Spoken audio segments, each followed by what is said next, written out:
কৰ্মব্যস্ততাৰ বাবে বহুদিন ধৰি মই আপোনালোকৰ মাজত ফেচবুক লাইভৰ অনুষ্ঠান লৈ অহা নাছিলোঁ। আজি আকৌ এবাৰ আপোনালোকৰ মাজত ফেচবুক লাইভ অনুষ্ঠানত লৈ মই আপোনালোকৰ সন্মুখত উপস্থিত হৈছোঁ। আজি মহাপঞ্চমী, দেৱী দুৰ্গা অহাকালি আমাৰ মাজলৈ আহিব আৰু শাৰদীয় দুৰ্গা উৎসৱ অসমবাসী ৰাইজে পালন কৰিব।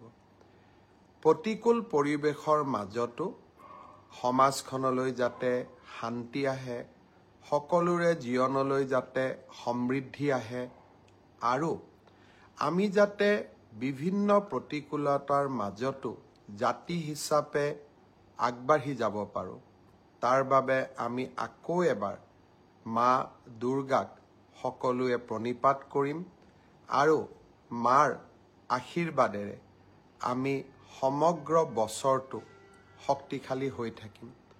সমগ্ৰ অসমবাসী ৰাইজলৈ মই শাৰদীয় দুৰ্গা পূজাৰ বহুত শুভেচ্ছা যাচিছোঁ।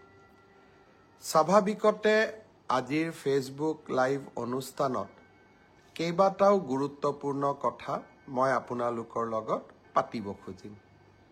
শেষত আমাৰ সকলোৰে আদৰৰ জুবিন গাৰ্গৰ মৃত্যুৰ হত্যাৰ তদন্তৰ বিষয়েও আপোনালোকৰ লগত কথা পাতিম।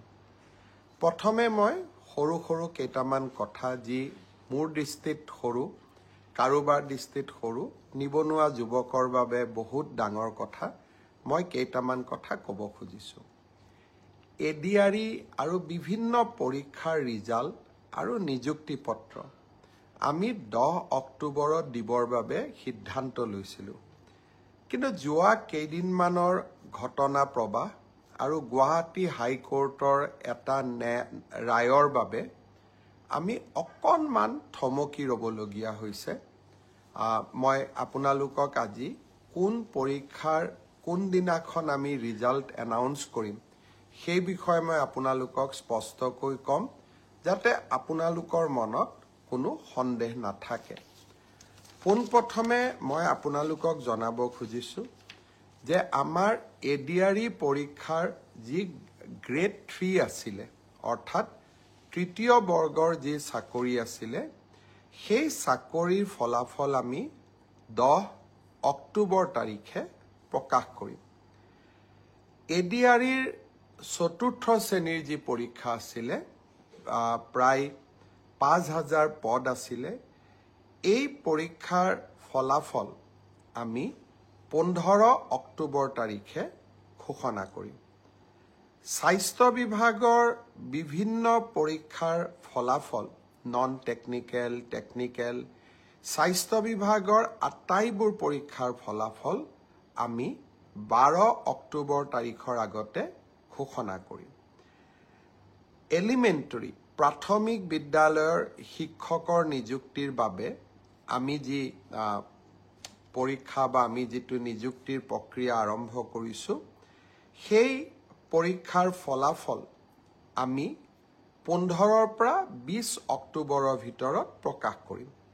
তাৰ কাৰণ, প্ৰাথমিক বিদ্যালয়ৰ শিক্ষক-শিক্ষয়িত্ৰীৰ পৰীক্ষাৰ ফলাফল ঘোষণা কৰাৰ আগতে আমি গ্ৰেজুৱেট টিচাৰ আৰু পোষ্ট গ্ৰেজুৱেট টিচাৰৰ ৰিজাল্ট ঘোষণা কৰিব খুজিছোঁ, যাতে অভাৰলেপিং নহয়, অৰ্থাৎ প্ৰাথমিক বিদ্যালয়ৰ শিক্ষকৰ পদ নিৰ্বাচিত গ্ৰেজুৱেট টিচাৰ বা পোষ্ট গ্ৰেজুৱেট টিচাৰসকলে দখল কৰিব নোৱাৰে আৰু আমাৰ যুৱক-যুৱতীসকল যাতে বঞ্চিত নহয়।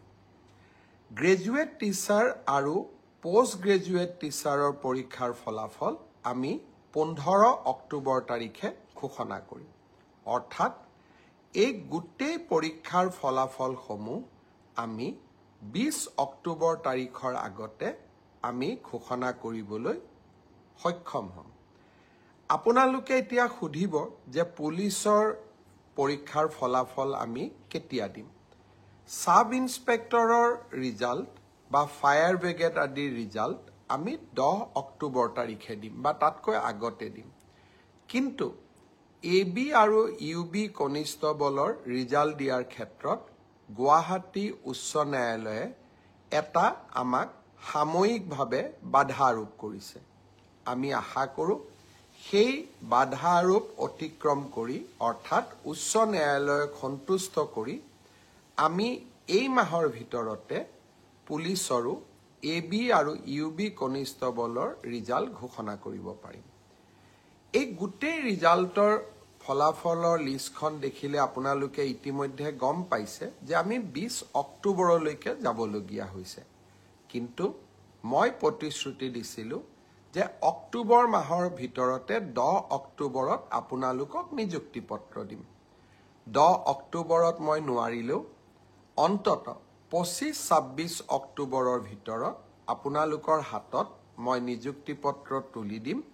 কাৰণ পৰীক্ষাৰ ফলাফল ঘোষণা কৰাৰ পিছতো আমি বিভাগলৈকে কাক কোন বিভাগত দিম ৰেণ্ডমাইজেশ্যন কৰিব লাগে আৰু তাৰ পিছত বিভাগসমূহেও আপোনালোকৰ পোষ্টিং অৰ্ডাৰ উলিয়াব লাগে।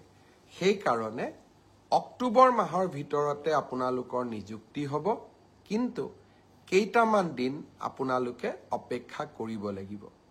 ইয়াৰ কাৰণো আপোনালোকে জানে, যোৱা কেইবাটাও দিন ধৰি আমি কোনেও কাম কৰিব পৰা নাই।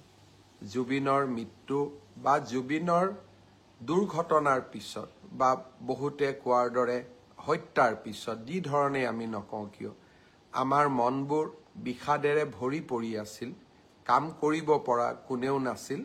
কিন্তু আমি যিহেতু আগুৱাই যাবই লাগিব, সেইবাবে মই আজি আপোনালোকক নিশ্চিতভাৱে কোন পৰীক্ষাৰ কেতিয়া ফলাফল ঘোষণা কৰিব তাক মই জনালোঁ আৰু আপোনালোকে যাতে নৱেম্বৰ মাহতে চাকৰিত যোগদান কৰিব পাৰে তাৰো আমি নিশ্চিতভাৱে ব্যৱস্থা ল'ম।